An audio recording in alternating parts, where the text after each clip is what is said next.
Michaela Vernava alongside Doug Kyed, and we're here at Harvard Stadium where Brian Stork and Jimmy Garoppolo are celebrating volunteerism and leading some students with disabilities through football drills. Always good stuff in the offseason to see. Definitely. Let's get into a little around the league post-draft analysis. How do you feel Tampa Bay Buccaneers drafting a kicker, not only drafting a kicker, trading up to grab him? Yeah, I can't say I totally agree with this move. Kickers are so unpredictable. They're almost like relief pitchers in the MLB. Sometimes they're on, sometimes they're off. If this guy is Steven Gostkowski type good, maybe that's worth a second-round pick. But, I mean, the Raiders drafted Sebastian Janikowski in the first round about 10 years ago. He's been solid. Was he worth a first-round pick, though, when you can get other players? It's tough to say. I can't say I agree with the move of the Buccaneers trading up in the second round to grab a kicker, though.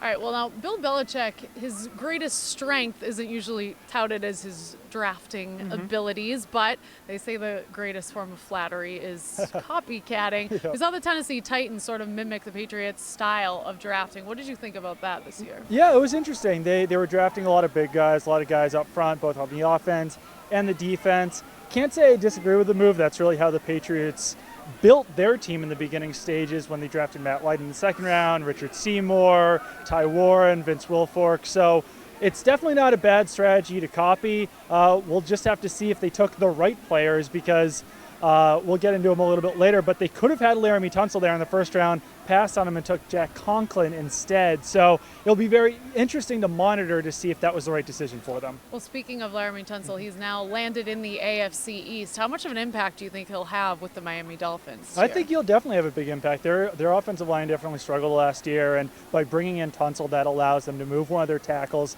inside the guard. Maybe they could even play Tunsil at guard. So it kind of has a trickle-down effect where if you improve one position, then it's really improving the entire offensive line because now guys can shift around a little bit. And the more protection Ryan Tannehill has, you'd think the better he'll play. So maybe this is finally the year that he steps up and plays like a first-round pick. Do you think that was the biggest win in this year's draft? It was definitely a big win just by how much he fell, and no one could have predicted that. I think the Jacksonville Jaguars also had a fantastic draft, though, by taking Jalen Ramsey in the first round, Miles Jack, Sheldon Day, a number of other players, obviously. Seems like they really improved their team, especially their defense, just from top to bottom. So it will be interesting to see how they play this year as well. They've got some wide receivers. I think it all kind of depends on Blake Bortles. If he can play like a first-round quarterback, maybe they're a playoff team this year. Who do you think was the biggest loser? I mean, when you draft a kicker in the second round, you kind of have to mention the Buccaneers in that regard. You know, I think a lot of people liked the way that the Browns handled the draft, but by speaking to some NFL evaluators, they seem to think that everyone the Browns picked might have been a round too early. The Corey Coleman in the first round, he looks like he'll probably be a number 2 receiver. So it will be very interesting to monitor that as well.